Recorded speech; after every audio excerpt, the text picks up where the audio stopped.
నా జీవితానికి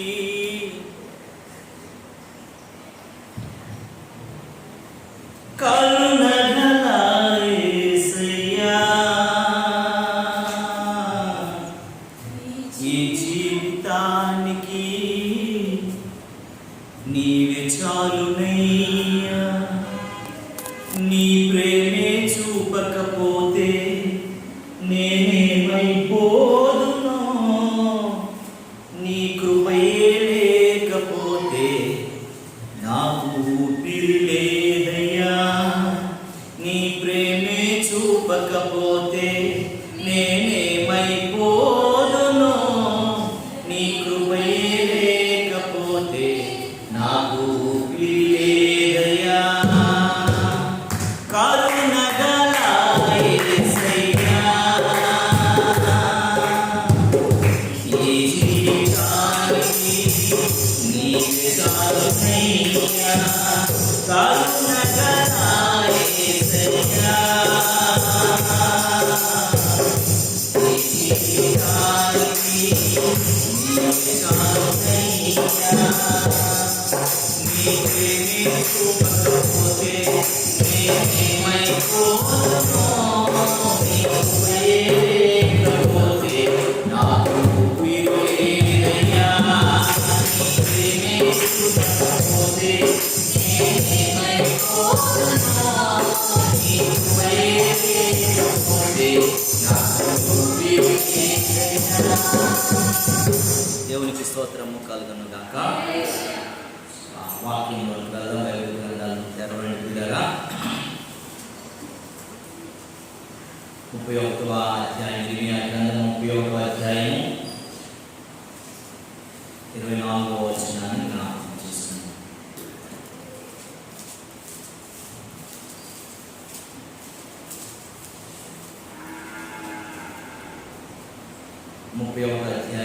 ఇర్మియా గ్రంథం 31వ అధ్యాయం 24వ వచనం.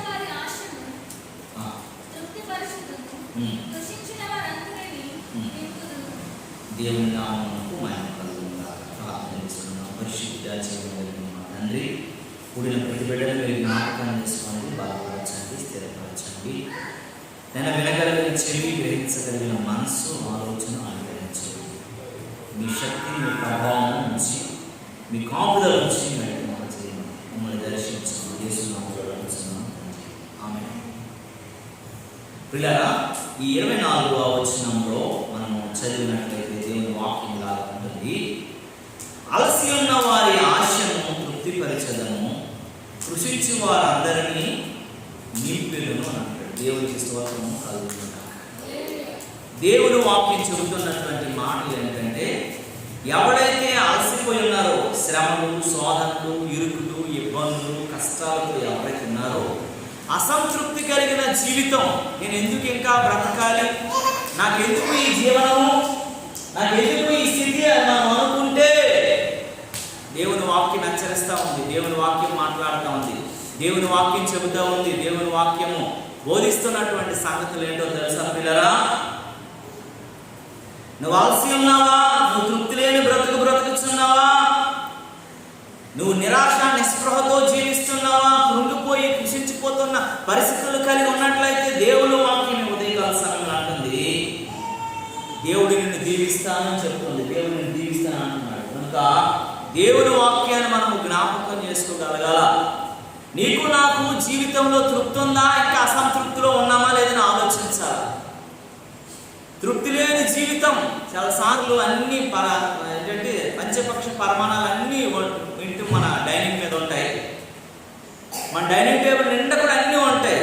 పెరుగు నుంచి, ఆవకాయ నుంచి, కందిపొడి నుంచి, ఇంకా ఎన్వి, వెజ్, అన్ని రకాల అన్నీ కావాల్సినవన్నీ మన డైనింగ్లో ఉంటాయి. అయినప్పటికీ మనం తిన్నప్పుడు ఏమో సంతృప్తి లేదండి. అన్నీ ఉన్నాయి కానీ తినలేకపోతున్నాం. తృప్తి లేనటువంటి జీవన విధానం లేదు. మనకి ఆస్తి, అంతస్తు, డబ్బులు అన్నీ ఉంటాయి. ఏదో లేని, ఏదో కొరత, ఏదో లేనటువంటి పరిస్థితిని మనం చూడగలుగుతాం. దానికి కారణం ఏంటంటే తృప్తి లేనటువంటి జీవన విధానం. అది ఒకవేళ మనకుంటే ఉదయకాల సమయంలో దేవుడు మాట్లాడుతున్న సంగతి ఏంటంటే, ఈ మాటను మరొకసారి మనం చదివితే దేవుని వాక్యం అంటుంది, నువ్వు అలసిపోయి ఉన్నావేమో. ఈ శ్రమ, ఈ బాధ, ఈ కష్టం, ఈ ఇరుకులన్నిటి నుంచి అసంతృప్తి కలిగినటువంటి జీవితంలో నువ్వు జీవిస్తున్నట్లయితే దేవుని సముఖంలోనికి వచ్చి, దేవుని బిడ్డ ఒక్కసారి ప్రభువా నా జీవితాన్ని, నా స్థితిని ఎరిగిన వాడా, నీకు సమస్తము తెలుసు కదా, సాధ్యపరచు దేవుడా అని ఆయన పాదాల దగ్గరికి వస్తే దేవుడు అంటున్నాడు, నీ తృప్తి లేని బ్రతుకును, అసంతృప్తితో జీవిస్తున్నటువంటి నీ జీవితాన్ని, నువ్వు కుషించిపోతూ నశించిపోతున్న నీ బ్రతుకులో సంతోషాన్ని కలుగు చేస్తానని అంటున్నాడు. దేవుని నామమునకు మహిమ కలుగును గాక. హల్లెలూయా, హల్లెలూయా.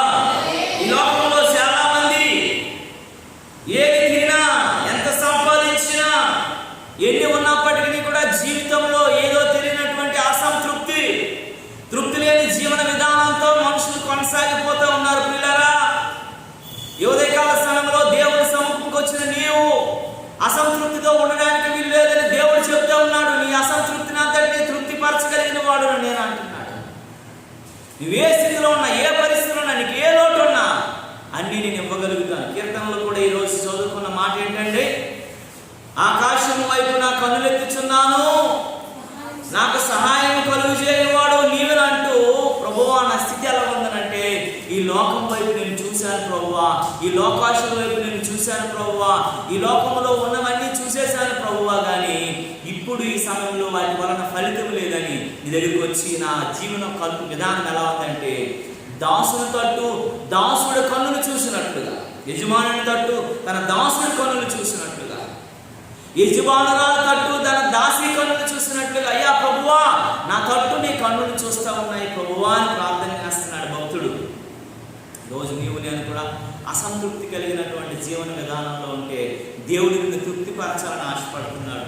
ఇంకా నువ్వు కృంగి కుషించిపోయి ఇంకా పైకి లేవలేనేమో, ఇంకా నాకు సాధ్యం కాదేమో, ఇంకా నా బ్రతుకింతేనేమో, నా స్థితి అయిపోయిందేమో అని నువ్వు ఆలోచిస్తున్నట్లయితే నీ జీవితాన్ని లేవనెత్తగలగడానికి దేవుడు మరొక అవకాశం ఇచ్చి దేవుడు నిన్ను తృప్తిపరచజాలుచున్నాడని దేవుని వాక్యము ఈ ఉదయకాల సమయం మందు హెచ్చరిస్తా ఉంది. ప్రియులారా, దేవుని నామమునకు స్తోత్రము కలుగును గాక. అసలు తృప్తి లేని వారు ఎలాంటి వారు, ఎలా ఉంటారని మనం ఆలోచిస్తే దేవుని వాక్యం చెబుతా ఉంది. పిల్లరా, తృప్తి లేని వారు ఎలాంటి వారు? దేవుడు అంటున్నాడు కదా, నీకు తృప్తి పరుస్తాను అంటున్నాడు కదా, నీకు సంతృప్తిని అనుగ్రహిస్తాను అంటున్నాడు కదా, నీకు లేమి కలగలేమని అంటున్నాడు కదా. ఏమని అంటున్నాడండి? సింహము పిల్లలు ఆకలి కొననేమో కానీ నా పిల్లలు లేమి కొనరంట.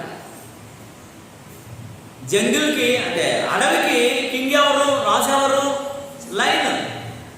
అడవిలో ఏ జంతువైనా ఏదైనా సరే సింహం మాట వినవలసిందే, ఆ మాటకి లోబడవలసిందే. చివరికి నా కొరకు నువ్వు చనిపోవాలి, ఆహారం అయిపోవాలన్నా ఆ మాటకి లోబడవలసిందే. ఇన్ని ఉన్నప్పటికీ కూడాను సింహం పిల్లలు కూడా కొన్నిసార్లు ఏమైపోతాయి అంటండి, ఆకలితో ఉండిపోతాయి అంట, ఆకలిగా ఉంటాయంట.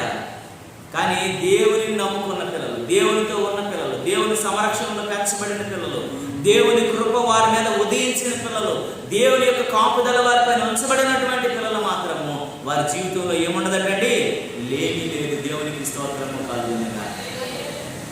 సింహపు పిల్లలు ఆకలిగో నేను, దేవుని వెదకు వారికి కోదువలేదు, కోదువలేదు, కోదువలేదు, దేవుని వెదకు వారికి కోదువలేదు. మనకి సింహం పిల్లల్లో ఆకలితో ఉండొచ్చేమో కానీ దేవుణ్ణి వెతికేవారిని, దేవుణ్ణి అడిగేవారిని, దేవుని సముఖంలో ఆలోచించేవారిని, దేవుడు ఇస్తాడని నమ్మకం ఉంచేవారికి దేవుడు ఏం చేయడండి, కొద్దుగా ఉంటాడు. ఎప్పుడు తృప్తే, ఎప్పుడు సంతృప్తే, ఎప్పుడు ఆనందమే, ఎప్పుడు సమస్తమును అనుగ్రహించగలిగిన వాడని మనము జ్ఞాపకం చేసుకోగలగాలి. దేవుని నామమునకు మహిమ కలుగును. హల్లెలూయా, హల్లెలూయా. ఎందుకంటే ఎవరైతే ఇరవబడగలిగిన అనుభవంలోకి వస్తారో, ఎవరైతే వారి జీవితాన్ని సరిచేయగలిగినటువంటి అనుభవంలోకి వస్తారో, ఎవరైతే వారి జీవితాన్ని చక్కపరుచుకోగలిగిన అనుభవంలోకి వస్తారో, ఎవరైతే దేవునికి వారి జీవన విధానాన్ని సమర్పించగలిగినటువంటి ఆయన మాట ప్రకారం జీవించగలిగిన వారిగా ఉంటారో వారి జీవితాలంట ఎప్పుడు అసంతృప్తి కలుగు చేయడంట. దేవుడి నామమునకు మహిమ కలుగును. ఎప్పుడు వారికి అసంతృప్తి ఉండదు, తృప్తే అని దేవుని వాక్యం చెబుతా ఉంది.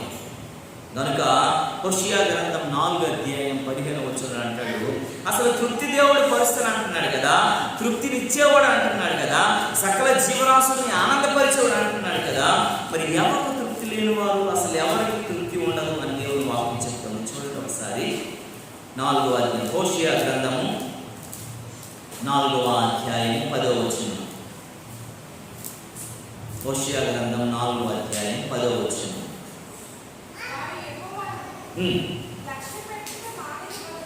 వారు యెహోవాను లక్ష్యపెట్టి మానిరి కనుక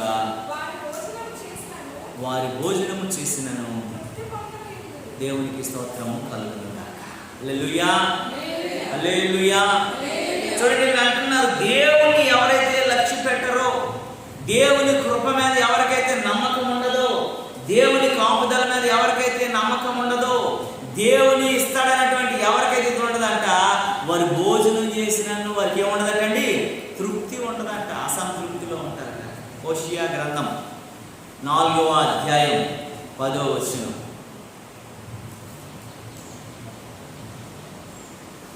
ఏమనుందంట, వారు భోజనం చేసిన, కడుపారా తిన్నా, వారికి కావలసిన కళ్ళ ముందున్నా వారికి ఏముండదటండి, తృప్తి లేదంట. ఎందుకంటే బికాస్ ఆఫ్ వారు ఎవరినంటే దేవుణ్ణి లక్ష్య పెట్టారు. ఇది నా యొక్క జ్ఞానం, నా తెలివి, నా వివేచన, నా ఆలోచనతో నేను సంపాదించుకున్నది అని ఆలోచిస్తారు. దేవుని మీద నమ్మకం ఉండదు కనుకనే వారికి ఏముండదంటే తృప్తి ఉండదట. తృప్తి లేని జీవితం వారికి, తృప్తి లేని బ్రతుకు. ధనవంతుడికి అన్నీ ఉన్నాయి, అనేక సంవత్సరాలకు సరిపోయినంత ఉంది. తృప్తి ఉందా? ఆనందం ఉందా? సంతోషం ఉందా? ఏం లేదండి. నయోమిని దేవుడు ఎక్కడ పెట్టాడండి? రొట్టెల గృహంలో పెట్టాడు. ఆమెకు తృప్తి ఉందా? మోయాబుకు పారిపోయింది. సంతృప్తి ఉందా? లేదు. ఎందుకంటే దేవుని లక్ష్య పెట్టకపోతే, దేవుని యందు మనస్సు లేకపోతే, దేవుని యందు ఆలోచన లేకపోతే, దేవుని చేయడానికి ఆ కృతజ్ఞత లేకపోతే నీకు ఇన్నున్నప్పటికీ కూడా అసంతృప్తి అని దేవుని వాక్యం చెప్తోంది. దేవుని నామమునకు మహిమ కలుగును గాక. ఎన్ని ఉన్నప్పటికీ కూడా ఏదో ఒక వెలితి, ఏదో ఒక లోటు, ఏదో ఒక కనబడుతూనే ఉంటుంది. ఇది నాకు లేదు అనేటువంటి ఆలోచన కలుగుతుంది. కనుక ప్రియమైనటువంటి దేవుని బిడ్డలరా, జాగ్రత్తగా గమనించాలి, ఆలోచించాలి. దేవుని బిడ్డలమైనటువంటి మన జీవితంలో దేవుని యొక్క శక్తిని ఆశ్రయించినటువంటి మనలో అసంతృప్తితో ఉన్నామనంటే మొట్టమొదటిగా మనము దేవుని లక్ష్య పెట్టలేని వారంగా ఉన్నామని జ్ఞాపకం చేసుకోగలగాలి. నువ్వు దేవుని లక్ష్య పెడితే, దేవుని మీద మనస్సు కలిగి ఉంటే, దేవుడి చూడని కృతజ్ఞత చెల్లించగలిగితే నీవు అసంతృప్తిలో ఉన్నా సరే తృప్తి పొందుకుంటావని దేవుని వాక్యం చెప్తున్నాను. ఇంకొక మాట, హగ్గై గ్రంథము చూడండి. హగ్గై 1వ అధ్యాయం 6వ వచనంలో అంటాడు. హగ్గై గ్రంథం 1వ అధ్యాయము 6వ వచనం. వీరు విస్తారముగా తినునను విత్తినను మీకు కొంచెమే పండెను. మీరు భోజనం చేస్తున్నాను, ఆకలికి తీరకై ఉన్నది. మీరు ఎన్ని నీళ్లు, ఎన్ని డ్రింకులు, ఎన్ని కొబ్బరి బొండాలు త్రాగినను మీకు దాహం తీరగట్లేదు. మీరు ఎన్ని రకాలైనటువంటి పట్టు వస్త్రాలు వేసుకుంటున్నాను మీకు చలి ఆగట్లేదు. పనివారు ఎంత మీరు కష్టపడినను, ఎంత డబ్బు సంపాదించినను, ఎంత సంపాదించి తెచ్చుకున్నా సరే నీ జీతం అంతా సిరిగిపోయిన సంచిలో వేసుకున్నట్టు అన్నమాట. దేవునికి స్తోత్రము కలుగును. దేవుడు వాక్యం చెబుతూ ఉంది, దేవుని మందిరమునకు వచ్చినటువంటి ఆలోచన లేని ప్రజలు, అక్కయ్య ఉన్నటువంటి ప్రదేశంలో ఉన్న ప్రజలు, వారి ఆలోచన ఎప్పుడు కూడా ఏమి తిందుమా, ఏమి త్రాగుదమా, ఏమి కట్టుకుందామా, ఏమి సుకృద్దామా, ఇదే ఆలోచన కలిగి దేవుని మందిరాన్ని పట్టించుకోలేనటువంటి ప్రజలు అంటే అక్కడ హగ్గై ఏడుస్తూ ఉన్నాడు, ప్రార్థన చేస్తూ ఉన్నాడు, కన్నీరు పెట్టుకుంటున్నాడు, మొర్ర పెట్టుకుంటున్నాడు. గుండెలు బాదుకుని ఏడుస్తున్నాడు, ప్రభువా నా ప్రాంతాన్ని కరుణించవా, నా ప్రజలను కరుణించవా, వారికి కావలసిన కృపని అనుగ్రహించవా ప్రభువా. వారి స్థితిని, వారి పరిస్థితిని నేను చూస్తున్నప్పుడు నా గుండె పగిలిపోతుందయ్యా. వారు తింటున్నారే, వారు కట్టుకుంటున్నారే, వారు అనుభవిస్తున్నారే, అన్ని చేస్తున్నప్పటికీ కూడా వారు ఏమీ లేని వారిగానే బ్రతుకుతున్నారని దేవుని వాక్యం చెప్పబడింది. దేవుడు లేని నామమునకు మహిమ కలుగు. అదేంటంటే ఐదు విషయాలు 6 విషయాలు చెప్పుకోవచ్చు. ఒకటేంటి, వారు విత్తనాలు విత్తుతా ఉన్నారు, పొలాన్ని చక్కగా వర్షం పడతా ఉంది, అయినా పంట మాత్రం ఏమవట్లేదండి, కొంచెం వస్తుంది. పంట మంచిగానే సాగు చేస్తున్నారు, మంచిగా విత్తనాలు వేస్తున్నారు, మంచిగా నీరు కడుతున్నారు, మంచిగా ఎరువులు వేస్తున్నారు, అన్ని రకాలుగా భూమి కూడా చాలా ఉన్నతమైనటువంటి భూమి, మంచి సాగు కలిగిన భూమి అయినప్పటికీ కూడా మంచిగా పంట మాత్రం ఎంతో ఎకరాలు వేస్తున్నప్పటికీ కూడా కొంచెం పంట మాత్రమే కోస్తున్న పరిస్థితి. వారు భోజనం చేస్తున్నారు కానీ ఆకలి తీరట్లేదు, కంచాలు లేపేస్తున్నారు కానీ వారికి అసంతృప్తితోనే బ్రతుకుతూ ఉన్నారు. మంచి మంచి బట్టలు కట్టుకుంటున్నారు కానీ వారికి చలి ఆగట్లేదు. కష్టపడి జీతం సంపాదిస్తున్నారు కానీ, కష్టపడి జీతాన్ని అనుభవిస్తున్నారు కానీ వారి జీవితంలో బ్యాగ్లో దాచుకుంటున్నారు కానీ పోస్తున్నది సిలి సంచులు వేసినట్లు అయిపోతా ఉంది. కనుక ప్రియమైనటువంటి దేవుని బిడ్డలారా, ఈ ఉదయకాల సమయంలో తృప్తి లేని వారు ఎవరనంటే దేవుని గురించి, దేవుని మందిరమును గురించి, దేవుని బిడ్డలను గురించి ఆలోచన ఎవరైతే కలిగి ఉండరో అన్నీ ఉన్నప్పటికీ కూడా ఏమీ లేని స్థితిలోనికి మారిపోతారని దేవుని వాక్యం చెప్తాం. హెజ్కేల్ అంటాడు, యెహోవా అనేటువంటి ఒక భక్తుడు అంటాడు, దేవుని గురించిన ఆసక్తి నన్ను భక్షిస్తున్నాను. దేవుని గురించిన ఆసక్తి నన్ను భక్షిస్తూ ఉంది, దేవుని గురించిన ఆసక్తి నన్ను తినేస్తూ ఉంది, దేవుని గురించిన ఆసక్తి నన్ను అనుక్షణం కూడా నన్ను కృంగదీసేస్తూ ఉంది, నన్ను బలపరుస్తూ ఉంది, నన్ను తినేస్తుంది అని చెప్పేసి అంటున్నాడు. ఇలా దేవుని బిడ్డలారా, ఈ ఉదయకాల సమయంలో నీవు నేను మనము అసంతృప్తితో ఉన్నామంటే తృప్తి కలిగి బ్రతకాలంటే మొట్టమొదటి అంట నువ్వు దేవుని లక్ష్య పెట్టే వ్యక్తిగా ఉండాలంట. రెండవదిగా నీవు దేవుని మందిరం గురించి ఆలోచన కలిగే వ్యక్తిగా ఉండాలంట. ఎందుకంటే దేవుని మందిరంలో ఎవరు ఉంటారు? దేవుడు ఉంటాడు. ఆయన నిన్ను చూస్తాడు, నీ అవసరతలను తీరుస్తాడు, నీకు కావలసినటువంటి ఆలోచన. అందుకే దేవుని మందిరమును పాడు చేయవాడు నేనేం చేస్తాను? పాడు చేస్తాను. దేవుని మందిరమును కట్టినోడిని, ఒక్క ఇటుక బెడ్డ పెట్టినోడిని కూడా దేవుడు దీవించేస్తాడు. కానీ ఆ దేవుని మందిరముని గురించి పాడు చేసేవాడిని మాత్రమట ఏం చేస్తాడండి? పాడు చేసేస్తాడు.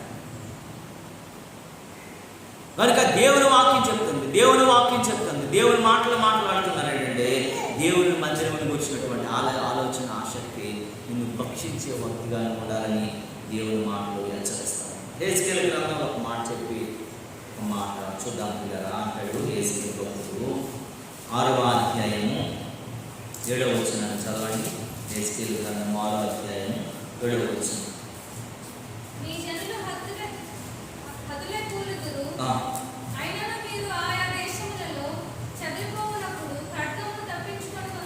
దేవునికి స్తోత్రము. చాలా మంది అంట దేవుని కొరకు అనేక రకాలుగా నువ్వు బ్రతికితే, శ్రమలో, కష్టంలో, ఇరుకులో, ఇబ్బందులు నువ్వు బ్రతికితంట ప్రపంచం అందరూ చచ్చిపోయినా సరే నిన్ను మాత్రం శాశ్వతంగా ఉంచేస్తాడంట. ప్రపంచం అందరూ కూడా ఈ లోకాన్ని విడిచి వెళ్ళిపోయినా సరే నిన్ను మాత్రం దేవుడు ఏం చేయడండి? విడిచిపెట్టండి. నిన్ను ఒక శాశ్వతముగా, శాశ్వతం అంటే ఏంటో తెలుసా? లెక్క చేసిన తర్వాత మిగిలింది వచ్చిందని ఏమంటారు? శాశ్వతం కదా అమ్మా. అది కనుక నువ్వు ఏదైనా సరే చేస్తే ఆ వచ్చేదాన్ని, ఆ మిగిలిన దాన్ని శాశ్వతం. ఇలా అందరూ పోయినప్పటికీ కూడాను, అన్ని రకాలుగా ఇదైపోయినప్పటికీ కూడాను కరోనాలో చాలా మంది పోయారు, చాలా మంది అయిపోయారు ఈ లోకాన్ని. కానీ మనల్ని మాత్రం దేవుడు సజీవ లెక్కలో ఉంచేటువంటి కారణం ఏంటో తెలుసా? మనము దేవుని గురించి ఆలోచించాము, దేవుని గురించి ఆసక్తి కలిగి ఉన్నాము, దేవుని గురించి మనము ఆరాధించాము. కరోనాలో కూడా మాస్కులు కట్టుకొని కూడా మనం దేవుడిని ఆరాధించాం కాబట్టి మన ప్రార్థనలు దేవుడు విన్నాడు, మన యొక్క స్తుతులు దేవుడు ఆలకించాడు, మనకి కృతజ్ఞత కలిగి ఉన్నటువంటి జీవన విధానాన్ని దేవుడు చూశాడు కాబట్టి ఈరోజు ఆయన మందిరంలో మనం ఉండగలం. ఎందరికో లేదండి, ధనవంతులు కూడా అన్ని వదిలిపోయారు. డబ్బులు ఉన్నతమైన హాస్పిటల్లో జాయిన్ అయిన వాళ్ళు, కోట్లు కోట్లు ఖర్చు పెట్టడానికి కూడా సిద్ధమైపోయిన వాళ్ళు కూడా ఈ లోకాన్ని విడిచిపెట్టి వెళ్ళిపోయారు. ఎస్పి బాలసుబ్రహ్మణ్యం గారికి డబ్బు లేదండి, చాలా డబ్బు ఉంది, ఎన్ని హాస్పిటల్స్ అయినా ఆయనకి డబ్బు అవసరమే ఉంది. ఎస్పీబీకి బాగులేదు, డబ్బులు లేవంటే ఎవరైనా ఖర్చు పెడతారు, ముందుకు వస్తారు. అతనికి అంత పేరు ప్రత్యేకత ఉంది, గవర్నమెంట్లో వచ్చేసి ఖర్చు పెడతాయి. అలాంటి వ్యక్తి ఆయన ఇంటర్వ్యూలో హాస్పిటల్లో ఉంటూ ఆ బెడ్ మీద నుంచి మాట మైల్డ్ కరోనా ఉందని చెప్పాడు. 1-2 డేస్కు ఎస్పీబీ చనిపోయారని చెప్పాడు. గొప్ప గొప్పలే లోకాన్ని విడిచి వెళ్ళిపోయారు. కరుణ గల దేవుడు మనతో ఉన్నాడు కనుకనే, కృప కలిగిన దేవుడు మనతో ఉన్నాడు. అప్పటికి మనకు డబ్బు లేకపోయినా, ధనం లేకపోయినా, ఉన్నతమైనటువంటి మరి బలము లేకపోయినా దేవుని కృప మనతో ఉంది కాబట్టి ఈరోజు సజీవ రెక్కలలో మనం ఉన్నాం. దేవునికి స్తోత్రము కలుగును. ఎన్నో తరాలు వెళ్ళిపోయినప్పటికీ నిన్ను మాత్రము ఆయన శాశ్వతంగా ఉంచేస్తాడు. దేవుని నామమునకు మహిమ కలుగును. ఆయన శాశ్వతంగా ఉంచుతాడు. చివరికి నేను ఒక్కరినైనా ఉంచుతాడు ఆయన పేరు నిలబెట్టడానికి, నిన్నొక్కరిని నిలబెట్టుకుంటాడా ఆయన కృప ప్రకటించడానికి, నిన్నొక్కరిని ఉంచుకుంటాడా ఆయన నామమును జ్ఞాపకం చేసుకోవడానికి. అందరూ పోయారా? ఆ వ్యక్తి ఆ దేవుని సేవలో, ఆ దేవుని కృపలో, ఆ దేవుని యొక్క సముఖంలో నల్లగొట్టబడినటువంటి ఆ వ్యక్తిని బట్టిరారా ఉంచేసానేనని అనేక మంది సాక్షులు చెప్తారు. చూడండి, నోవాహు కుటుంబం అందరూ తప్ప మొత్తం ఉన్న ప్రజలందరూ కూడా ఏమైపోయారు? మట్టిలో కలిసిపోయారు. నోవాహు కుటుంబం మాత్రమే దేవుడు వదిలేశాడు. 40 దినాలు ప్రచండమైనటువంటి వర్షం, భూప్రపంచం అంతా కూడా మునిగిపోయింది. అడుగు పెట్టడానికి కూడా స్థలం లేని పరిస్థితి. అయినప్పటికీ కూడా నోవాహు కుటుంబాన్ని మాత్రం దేవుడు ఆకలితో ఉంచలేడు. ఒక్క సినుకు వారిని పాడలేదు. కొంచెం అంత కూడా ఇబ్బంది లేకుండా దేవునితో సంతోషంగా ఆనందంగా సాగలగడానికి ఎత్తైన స్థలంలో ఉంచేశాడు. దేవునికి స్తోత్రము కలుగుతుంది. నీవు నేను మన కుటుంబాలు కూడా నువ్వు దేవుని గురించి ఆలోచన కలిగి ఉంటే, నీ అసంతృప్తి లేనటువంటి జీవన విధానం నిన్ను దేవుడు వెంటనే అనుగ్రహిస్తాడు. ఈ లోకంలో మొట్టమొదటిగా నువ్వు లక్ష్య పెడితే ఈ లోకంలో దేవుడు నిన్ను లక్ష్య పెడతాడు, నీకు కావాల్సిన ఇస్తాడు. దేవుని మందిరం గురించి ఆలోచిస్తే నువ్వు ఆకలితో ఉన్నా, నువ్వు ఏ రకంగా ఉన్నా, ఇన్ని లేకపోయినా అన్ని నీకు తృప్తే తృప్తే తృప్తే తృప్తే. నువ్వు దేవుని గురించి ఆలోచించకపోతేనే అసంతృప్తి తప్ప. హగ్గై కాలంలో అందరూ దేవుని గురించి ఆలోచించలేదు కాబట్టి వారికి ఏమైపోయిందండి? అసంతృప్తి అయిపోయింది. 5 రకాల ప్రాబ్లమ్స్. వారు పంట వేశారు, నిష్ఫలమైనటువంటి పరిస్థితి. వారు తిన్నారు, ఆకలి తీరలేదు. వారు బట్టలు పట్టుకున్నారు, సలాగలేదు. వారు సంపాదిస్తున్నారు, ఎందులో పోసినట్టు అయిపోయిందండి? సిరి సంచిలో పోసిన పరిస్థితి వచ్చేసింది. వారు నీళ్ళు తాగుతున్నారు, వారికి ఏమవుతుందండి? దాహం తీరట్లేదంట. కారణం ఏంటో తెలుసా? దేవుని గురించిన ఆలోచన, ఆసక్తి లేదు.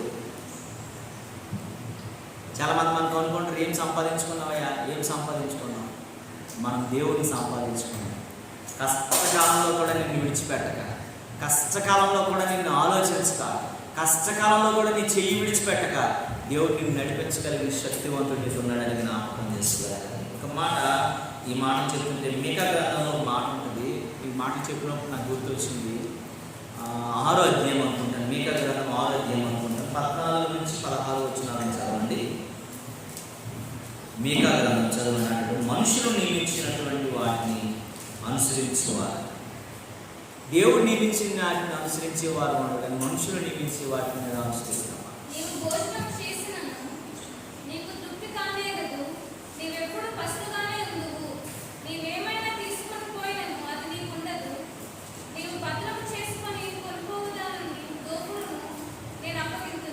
చూడండి, ఇక్కడ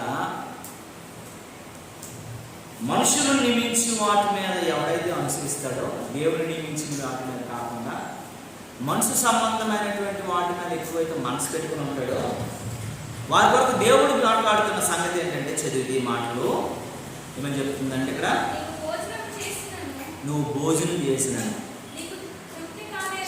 తృప్తి ఉండదు ఎప్పుడు కూడా. ఎప్పుడు నువ్వు ఫస్ట్ అయిపోతావు, వస్తువులే ఉంటాయి, ఆకలిలే ఉంటాయి. నువ్వెక్కడికి ఏదైనా పట్టుకొని వెళ్ళా అది నీది కాదు. నువ్వేదైనా దాచుకున్నా సరే దొంగడికి అప్పగించేస్తాడు దేవుడు తీసుకెళ్ళి. నువ్వు విత్తనాలు ఇత్తుతావు కానీ పంటలు పండేస్తాయని నువ్వు కోసేటువంటి అవకాశమే నీకు దొరకదంట. నువ్వు ఒలీవ పళ్ళు ద్రాక్ష పళ్ళు అన్నీ తొక్కుతావు కానీ ద్రాక్షరసం తాగు. చూడండి, నూనె రాసుకోవడానికి అవకాశం లేదు, దాహం తీర్చుకోవడానికి అవకాశం లేదు.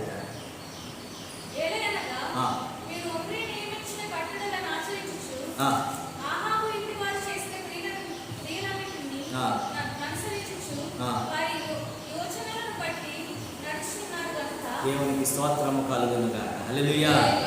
నువ్వు మనుషుల ఆలోచన చొప్పున, మనుషుల నియమముల చొప్పున, మనుషులు చెప్పినట్లుగా నువ్వు చేసామనుకోండి, ఎన్ని ఉన్నా అవన్నీ మనకు సొంతం కాదట. దేవుడి మీద నువ్వు ఆధారపడితే చాలండి.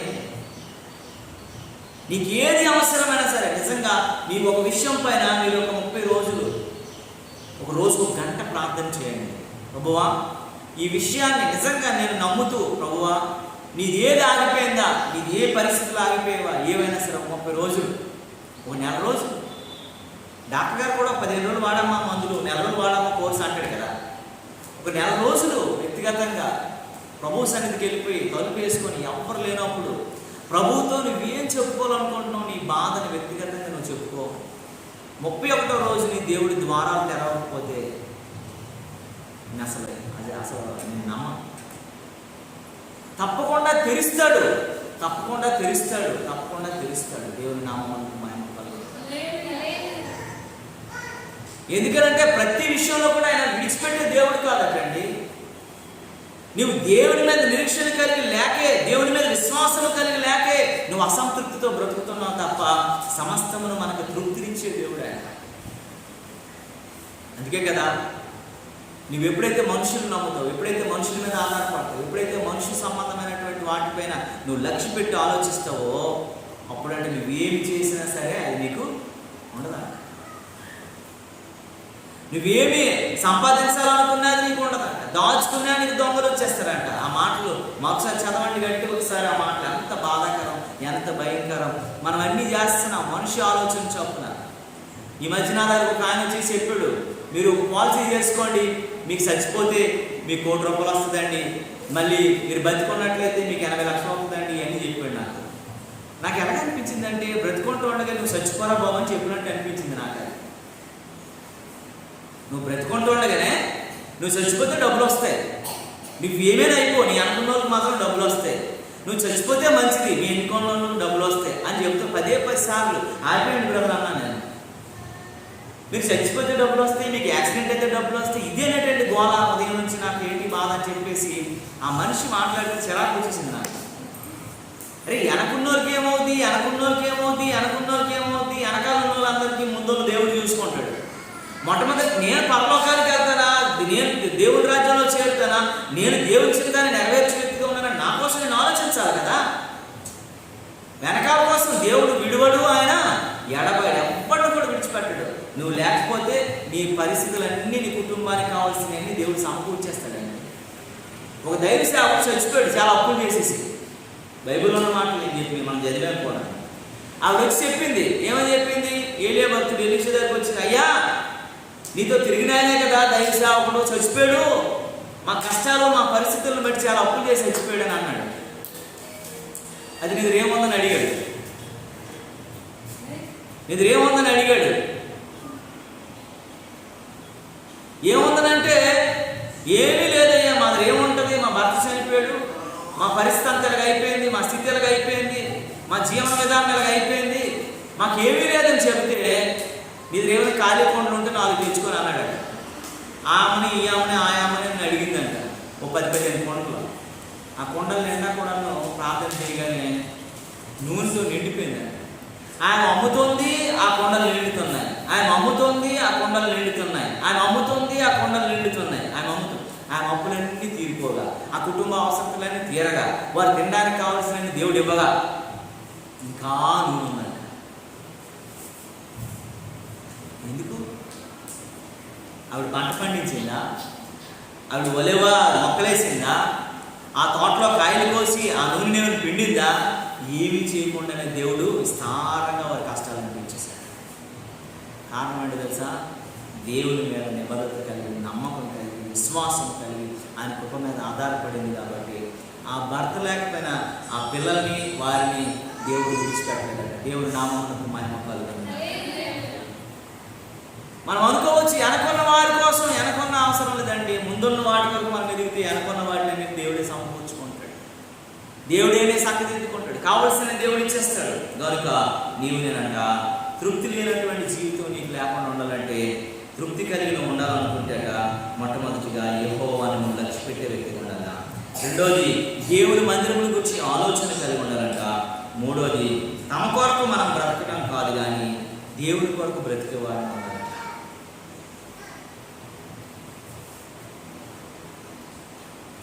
ఆయన మాటను మనం వినేవారం ఉండాలి, ఆయన మాటకు ఉండాలి. దేవుడు ఏం చెప్తే చేస్తే దేవుడు మన అబ్రహాముని నమ్మెను, ఆయన నీతిగా ఎంచబడింది. అబ్రహాము ఏం చెప్పే అబ్రహాముని వెళ్ళిపోయానంటే మనమైతే దానికి ఫ్లైట్ వెళ్తుందా, దానికి బస్సు వెళ్తుందా, దానికి కారు ఉంటుందా అని అడుగుతాం. అబ్రహాం ఏం చేయలే, తిన్నగా వెళ్ళిపోయాడండి. ఒక అరణ్యంలోకి వెళ్ళిపోయాడు, ఎటు చూసినా సరే ఏమీ లేదు, ఒక బీడి బారిపోయిన భూమి ఉంది, అక్కడికి వెళ్ళి గుడారం వేసుకుని చెప్పాడు. అబ్రహాముని దేవుడు ఎంత ఆశీర్వదించాడంటే ఈరోజు ప్రతి చర్చిలో కూడాను అబ్రహాం అనే పేరు లేకుండా ప్రసంగం ఉండదు, అంతగా దేవుడు ఆశీర్వదించాడు.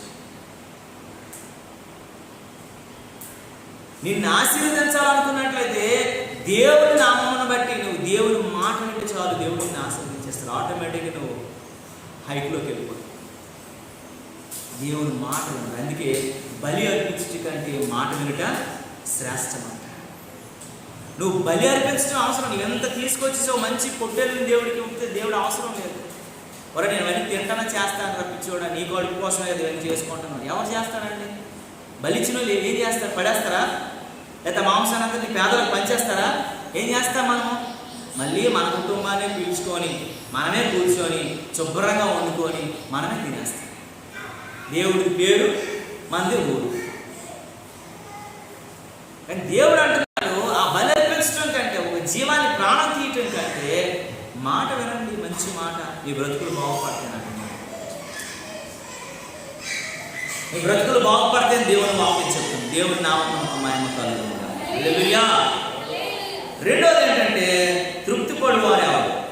అసలు తృప్తి లేని వాళ్ళు ఎవరో మనం చూసాం. మొట్టమొదటి ఏంటంట దేవుని లక్ష్య పెట్టలేని వాళ్ళు, మందిరం కోసం ఆలోచించలేని వాళ్ళు, దేవుని కొరకు కాకుండా తమ కొరకే తాము బతికేవారు. అసలు తృప్తి పడేవారు ఎవరు? అలాంటి కొంతమందిని ఒక ఇద్దరు ముగ్గురు చూద్దాం మనం. చూడండి ఒకసారి కీర్తనల గ్రంథం 34వ అధ్యాయం. కీర్తనల గ్రంథం 34వ అధ్యాయం 9వ వచనం చూడండి. యెహోవా భక్తులారా చాలండి, ఆయన అందరికీ మనం ఏం చేయాలంటే భయభక్తులు ఉంచాలి. కింద చదివితే అంటాడు చూడండి, ఎప్పుడైతే భయభక్తి కలిగి ఉంటారో వాళ్ళకి ఏముండదు అంటండి, కొదువు ఉండదు. అసలు కొదువలేదు, కొదువలేదు. దేవుని సముఖంలో నువ్వు ఆయన భయభక్తులు కలిగి ఉంటే, యేసన్న గారు కూడా ఒక మాట రాశారు, సింహపు పిల్లలైనా కొదువ కలిగి ఆకలితోనా నీ పిల్లలు ఆగటించుట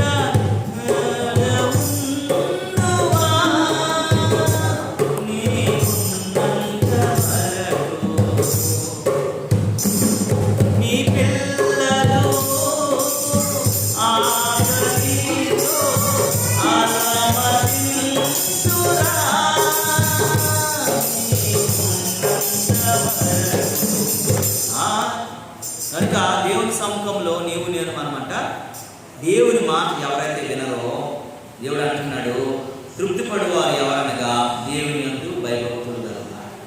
నువ్వు దేవుని యందు భయభక్తులు కలిగి ఉంటే, మన మనుషులకు భయపడిపోతాం ఊరు కానీ, దేవుడికి మాత్రము భయపడాలి. మనం ఎలాగంటే ఏమవుతుందంటే, ట్రైన్ ఊరెళ్తామని ట్రైన్ అవుతుంది అనుకోండి, అరగంట ముందు ఉంటాం, యాంగ్జైటీతో ఉంటాం, అమ్మ ట్రైన్కి వెళ్తున్నాం. వారానికి ఒకసారి వచ్చినటువంటి మందిరానికి మాత్రం మనం వెనక అంటే దేవుడు ప్రతి విషయంలో కూడా ఆయన మనకు ముందుగా రావాలనుకుంటే మనం కూడా ఆయనకి ముందుగా ఉండాలి కదా. ఆయన మన అవసరతలో ఆయన నిలబడాలనుకున్నట్లయితే, మనం చూడండి, ఎప్పుడైనా సరే ఓ పెళ్ళికి ఎవరైనా మనం పిలిచారనుకోండి, వారు మన ప్రతి కార్యక్రమానికి వస్తే, అమ్మ ప్రతి కార్యక్రమానికి వస్తే 2 రోజులు ముందే వచ్చి పని చేస్తాం, మనం వెళ్ళి ఏం చేయాలనుకుంటాం, 2 రోజుల ముందే వెళ్ళి సాయం చేయాలని అనుకుంటాం అనుకోమా. అలాగే దేవుడు కూడా తన సన్నిధికి, తన సముఖానికి నువ్వు త్వరగా వెళ్తే నీ అవసరతలు కూడా దేవుడు అని చూసి అడ్డుపడిపోతాడు వెంటనే. నా బిడ్డ వచ్చి ముందు కూర్చుంటుంది, నా బిడ్డ వచ్చి ముందు ఉంటుంది, నా బిడ్డ ప్రతి విషయంలో కూడా ఉంటాడు, నా కుమారుడు వల్ల నేను ఇలా అక్కడంతా నామం మహిమపరచబడుతుందని దేవుడు ఏం చేస్తాడంటే వెంటనే తన కృప మన ఎలా కుమ్మరింపు చేస్తాడు. నువ్వు అడుగు వాటి కన్నా, నువ్వు ఊహించి వాటి కన్నా అత్యధికంగా దేవుడు ఏం చేస్తాడంటే ఇస్తూనే ఉంటాడు. దేవుడంట ఆయన గుప్పెళ్ళు విప్పి విస్తారమైనటువంటిది మనకు అనుభవిస్తాడు. దేవుడి చేతులు ఎంత చిన్నగా ఉంటాయా? దేవుడి చేతులు ఎలా ఉంటాయండి? ఆకాశం ఆయన సింహాసనము, భూమి ఆయన పాదం. ఆయన భూమి మీద ఆయన పాదం పెడితే ఆయన చేతి ఎంత ఉంటుందండి? అది ఇప్పుడంటే మనం ఏమైపోతామండి? అంత ఆశీర్వాదం, అంత దీవెన మనం పొందుకుంటాం. సామెతల గ్రంథంలో కూడా ఈ విషయమే ఒక మాట ఉంటుంది. మనం చదివితే సామెతల గ్రంథంలో 19వ అధ్యాయం చదవండి, 19-23 ఉంటుంది చూడండి.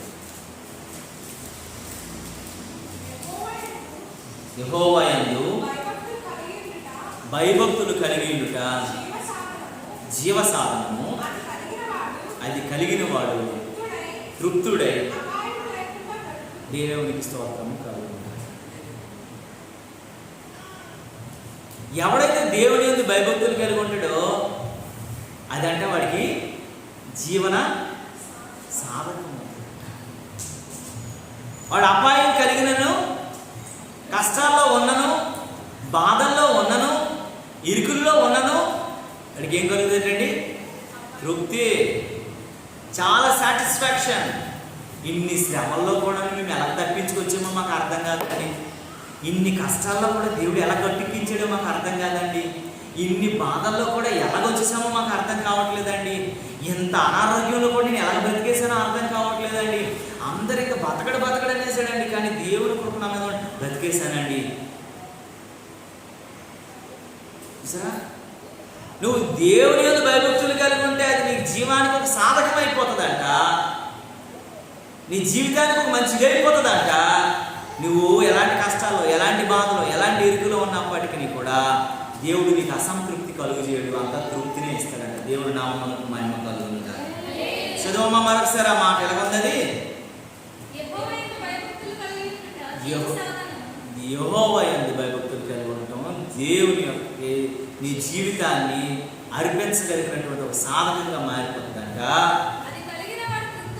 అది కలిగినటువంటి జీవ సాధకం ఎవరికైతే కలుగుతుందో ఎప్పుడు తృప్తుడిగా ఉంటాడంట.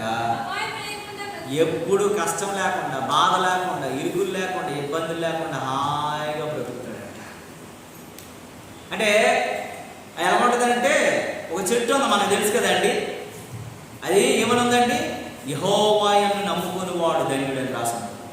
ఇర్మీయా గ్రంథంలో మాట 17 ఏమనుంటుందండి? యెహోవాను నమ్ముకుని వాడు ధన్యుడు, వాడు నీటి కాలువలు వారు నాటబడినదే ఆకు వాడు తన కాలంలో ఫలం చేయబడు.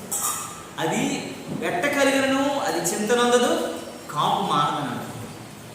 వర్షం పడకపోయినాక అది దేని చింతలేదంట. ఈరోజు మాకు నీ వర్షం పడలేదు, నేను కాయనేమో, నేను పుట్టనేమో, నాకు ఫలాలు ఉండవేమో అని చెప్పేసి ఏం బాధ ఉండదంట. కాపు మాందంట, పుష్కలంగా కాస్తుందంట, పుష్కలంగా ఉంటుందంట, పుష్కలంగా జరుగుతాయంట. కారణం ఏంటి తెలుసా? యెహోవాను నమ్ముకొని ఉంటా చెప్పి. మీరు చదివి ఉంటారు 9వ అధ్యాయం అంటే ఇర్మియా గ్రంథం 9వ అధ్యాయం 17వ వచనం నుంచి మాట్లాడు. దేవుని మీద ఆధారపడితే, దేవుని మీద నమ్మకం ఉంచితే, దేవుని మీద మనసు కలిగి ఉంటే యెహోవాను నమ్ముకుని వాడు ధన్యుడు అని ఉందమ్మా. 7వ వచనం నుంచి చదువు. 9వ అధ్యాయం ఉందా? యెహోవాను నమ్ముకుని వాడు ధన్యుడు, యెహోవా వానికి ఆశ్రయంగా ఉండెను, వాడు జలముల యొద్ద నాటబడిన వాడై ఉండి అది కాలువలను దాని వేలు తన్నును. యాసకాలం వచ్చేసినా సరే అదేనికి అది భయపడదు. ఎప్పుడు ఆకులు పచ్చగా ఉంటాయి. వర్షాలు లేకపోయినా సరే ఎన్ని సంవత్సరాలైనా అది చింతన అందదు. కాపు మానకుండా పుష్కలంగా కాసేస్తుంది. హృదయం అన్నింటికంటే మోసకరమైనది, ఘోరమైన వ్యాధి గలది, దాన్ని గ్రహించువాడు ఎవడు?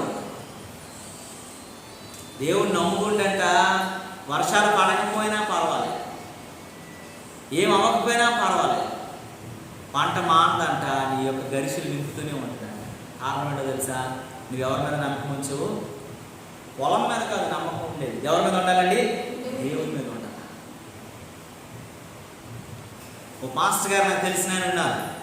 ఆయనకు 2 ఎకరాల భూమి ఉండేది.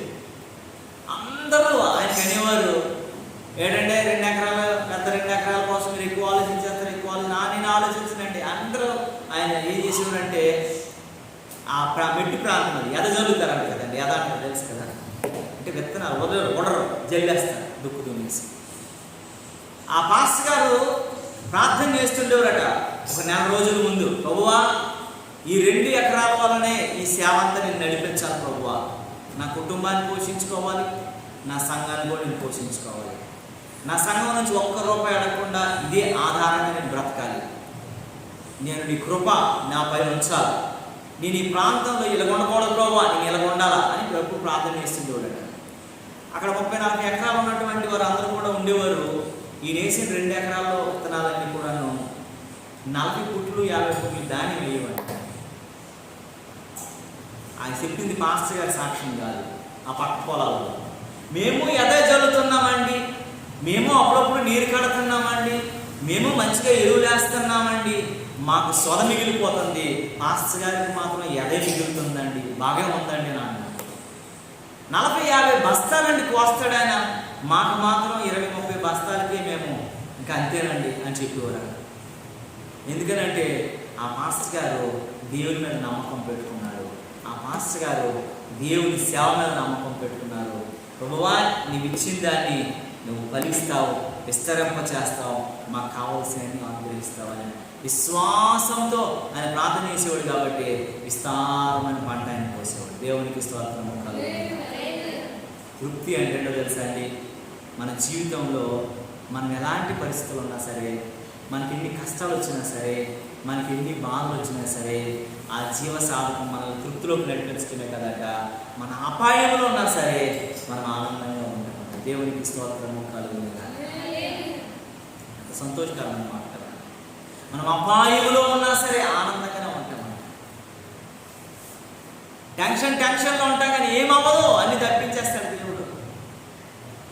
ఏమవుద్దు అన్నటువంటి భయంతో ఉంటాం, ఏమీ కాదు, దేవుడు అన్ని తప్పించేస్తాడు. అది ఆరోగ్యం పరంగా కావచ్చు, అది ఆర్థిక పరంగా కావచ్చు, అది మానసిక పరంగా కావచ్చు, అది శారీరక పరంగా కూడా కావచ్చు, అది emotionally, mentally, physically, financially, spiritually ఏదైనా కావచ్చు కాక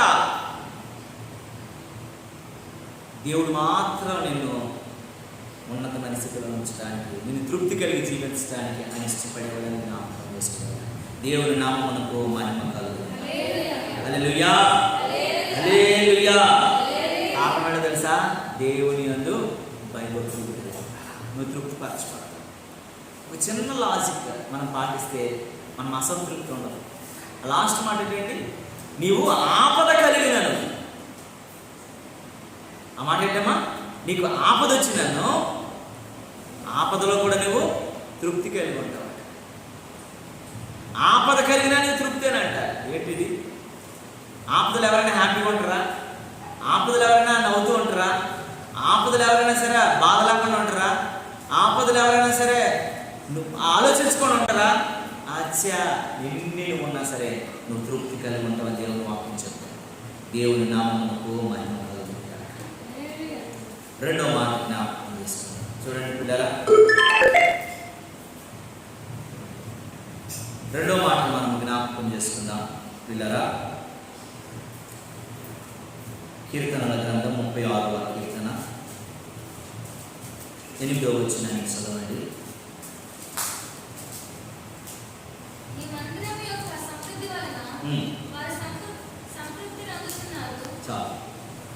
దేవుని మందిరపు సమృద్ధి వలనంట వాళ్ళు తృప్తి పొందుతారు. దేవుని మందిరంలో ఎలా ఉండాలా, దేవుని మందిరంలో అలా ఉండాలని ఎవరైతే కోరుకుంటారో, మొన్న క్రిస్మస్ వచ్చింది, జనవరి 1 వచ్చింది. జనవరి 1లో ఎలా జరుగుతుంది ఏంటి అని ఆలోచన లేకుండా మనందరం నిర్భయంగా ఉన్నాం. వెంటనే కృష్ణారావు గారు 2 కేజీలు చికెన్ తెచ్చేయండి, 2 కేజీలు ఇది తెచ్చేయండి, అది తెచ్చేయండి, ఏమి పెట్టండి అని అన్నారు. ఎప్పుడైతే దేవుని మందిరంలో కష్టం అవ్వకూడదు, బాధ అవ్వకూడదు, ఏ ఇరుకు రాకూడదు, అందరూ సంతృప్తిగా ఉండాలా, ఎవరు చూసిన వాళ్ళు మంచిగా తినాలని కోరుకుంటాం కదా, అలాంటి ఆలోచన ఉంటే దేవుడు ఏం చేస్తాడో తెలుసా అండి? నా కొరకు నువ్వు ఎంత ఆలోచిస్తున్నప్పుడు నీ కొరకు నేను అంత ఆలోచించాలని ఆలోచన. చిన్న పాప మన కోసం చిన్న డబ్బాలో డబ్బులు దాచుకొని నాన్న నేను దాచుకున్నాను, నీకు ఏదైనా అవసరం ఉంటే వాడని ఇచ్చింది అనుకోండి, ఆ తండ్రి నెక్స్ట్ టైం ఏం చేస్తాడు? అప్పుడప్పుడు రూపాయి 5 రూపాయలు వాళ్ళు ఇచ్చినోడు 10 రూపాయలు 100 రూపాయలు ఇవ్వడం మొదలుపెట్టాడు. ఎందుకనంటే నా కూతురు మీద ఒక నమ్మకం ఏంటి, నేను ఇచ్చే డబ్బుని వృధా పరచదు, నా కష్టకాలంలో ఉందేం చెప్తుందనంటే నా కూతురు ఎంత మంచిదే అయినటువంటి ఆలోచన ఆ తండ్రికి కలుగుతుంది. అదే బలాదూరుగా దొరికినవన్నీ ఖర్చు పెట్టేసినటువంటి నీకు ఇన్ని డబ్బులు ఇచ్చే నువ్వేం చేస్తావు, నీకు అర్థమవుతుందా, డబ్బులు ఏమైనా చెట్టుకు కాస్తే అని మాట్లాడతాం. కానీ అదే నమ్మకం కలిగి నమ్రత కలిగి దాచుకుని ఉన్నప్పుడు తప్పకుండా దానికి ఉపయోగకరమైన దాంట్లో ఉంచుతాం. కనుక నీవు నేను మనం ఆలోచించాలి. దేవుని నామమునకు మహిమ కలుగుతుంది. ఇక్కడ ఇంకొక మాట చూడండి పిల్లలు, మీకా గ్రంథం 8వ అధ్యాయంలో ఒక మాట అంటాడు. మీకా గ్రంథం 8వ అధ్యాయము త్వరగా మాట్లాడుకుని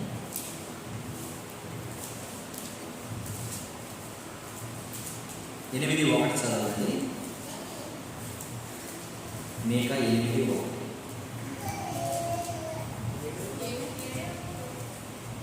అమ్మా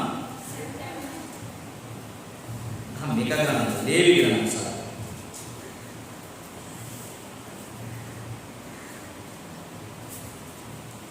లేవి గ్రంథము 26వ వచనము 26వ అధ్యాయము 4వ వచనం త్వరగా చదవండి.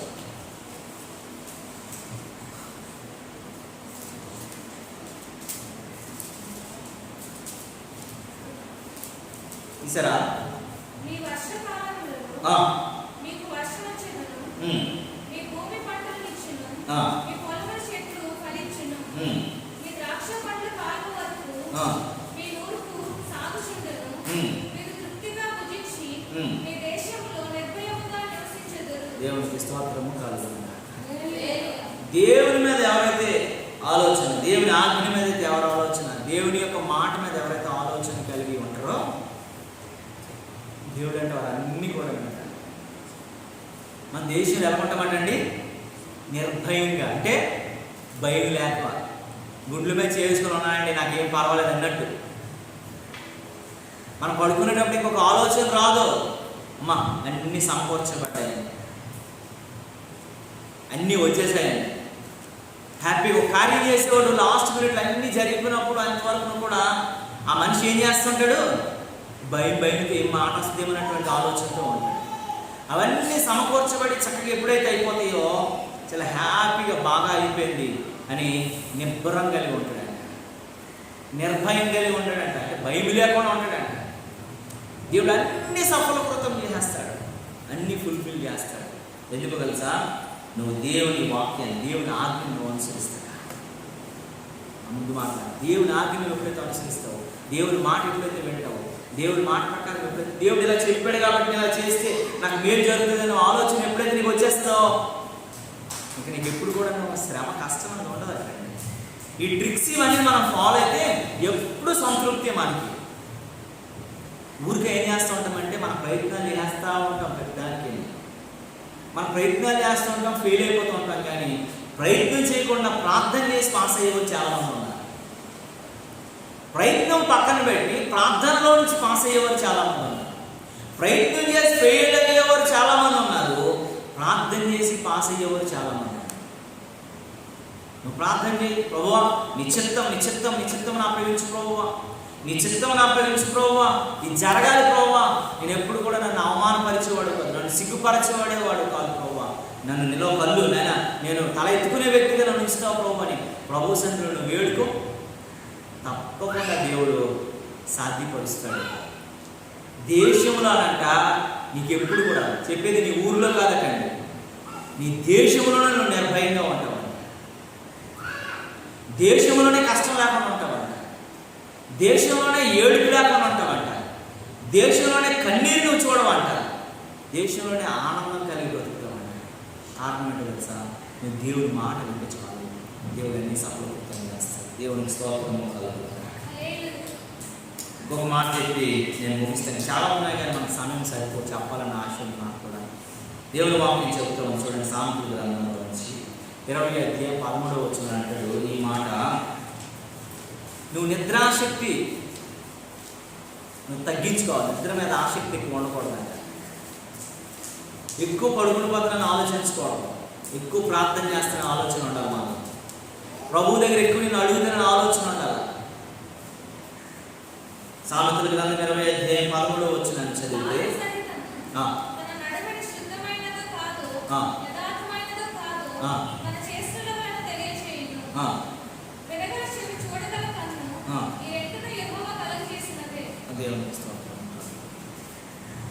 సామెతల గ్రంథం 25.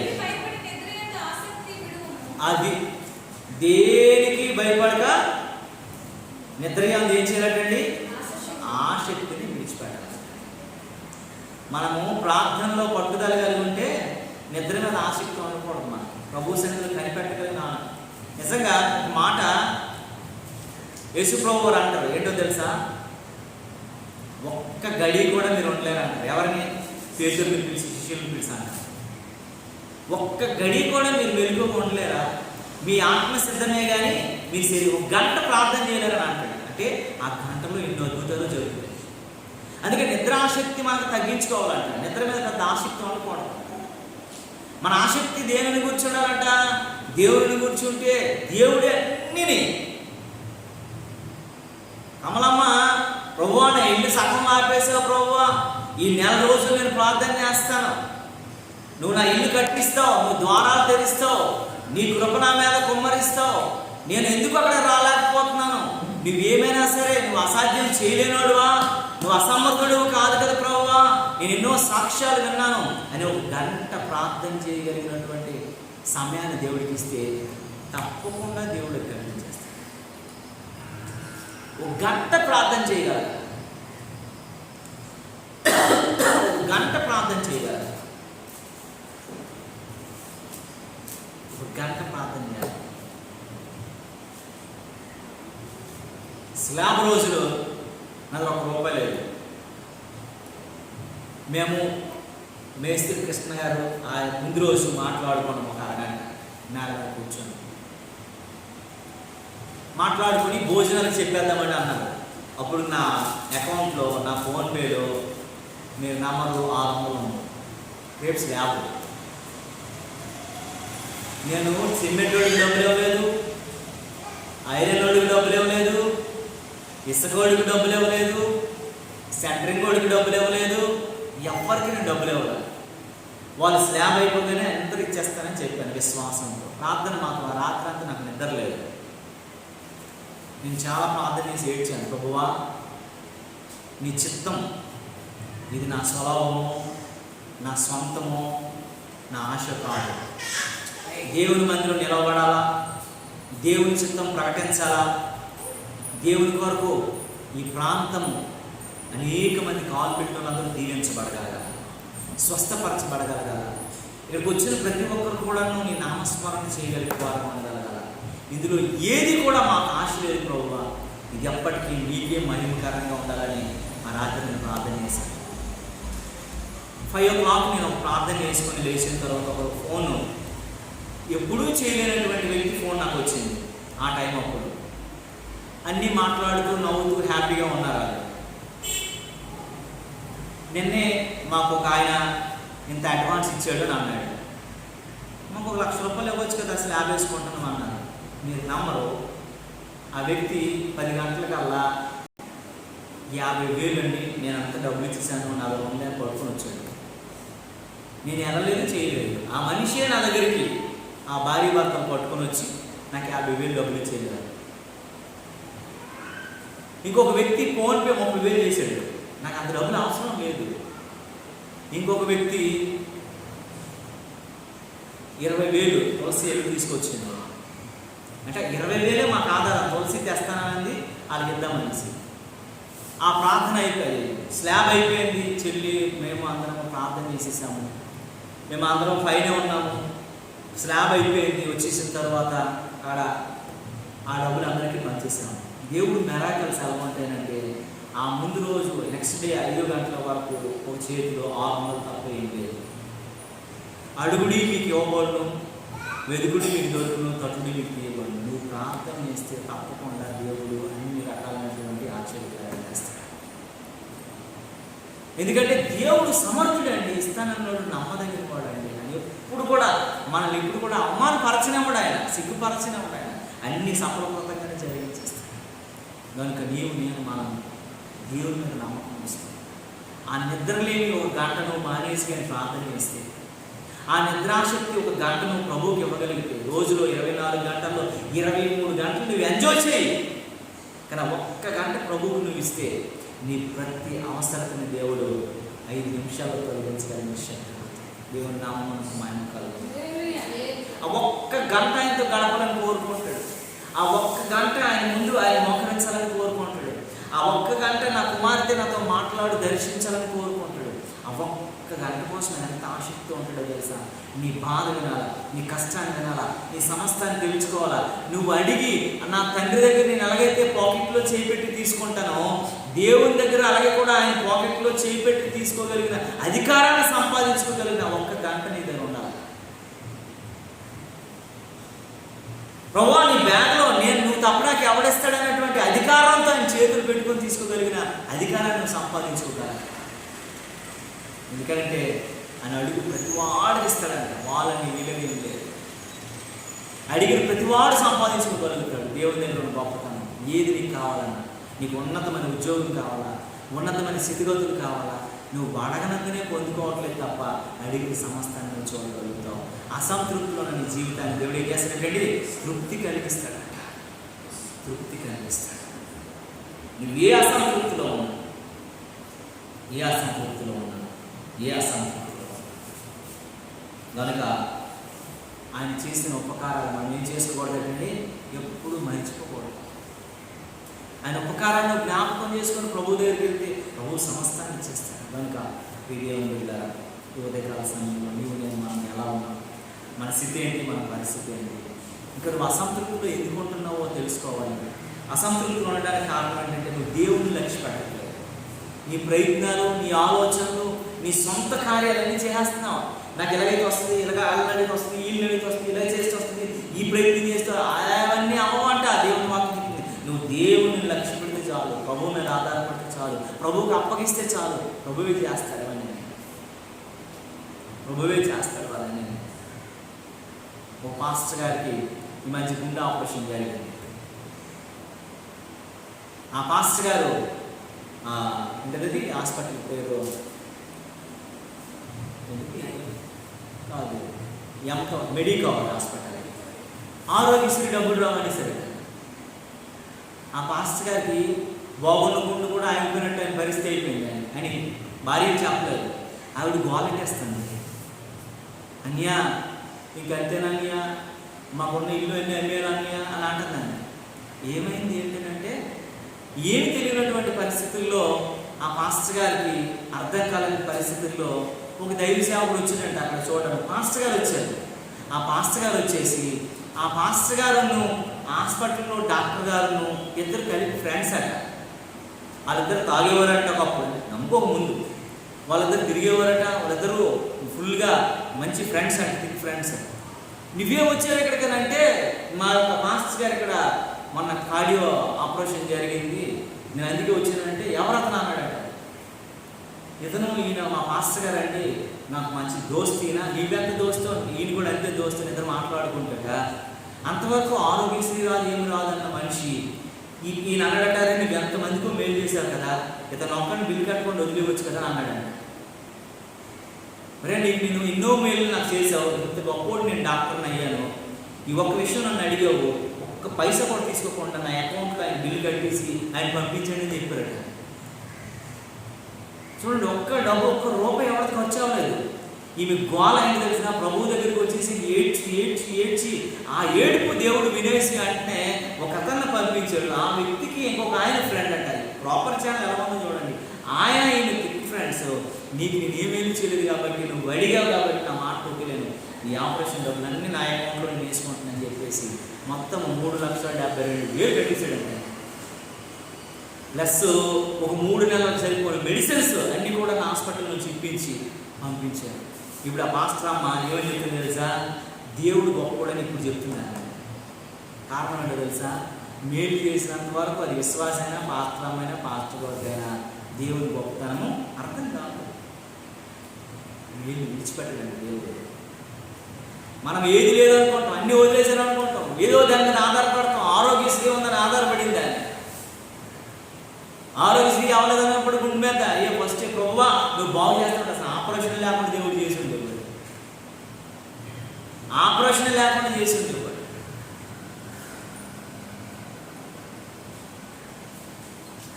దేవుని మీద నమ్మకం కలిగి దేవుని కృపను నువ్వు అనుసరిస్తే, దేవుని కృప మీద ఆధారపడితే నీ బ్రతుకుని ఉన్నతమైన తృప్తిలోకి నడిపిస్తాడు. దేవుని నామం ఇంకా నువ్వు అసంతృప్తితో ఉండడం అవసరం లేదు. ప్రభు దగ్గరికి వచ్చి 1 గంట సమయాన్ని ప్రభుత్వం గడిపితే చాలు. శిష్యులు కూడా వారి జీవితాల్లో అసంతృప్తి ఉంది. అయ్యో ప్రభు వెళ్ళిపోతే మా పరిస్థితి ఏంటి, మా స్థితి ఏంటి, మా బ్రతుకులు ఏమవుతాయి అన్నటువంటి పరిస్థితులు ఉన్నారు తప్ప, వారి శరీరము బలహీనపరుచుకున్నారు తప్ప ఆత్మ సిద్ధంగా ఉంది కదా.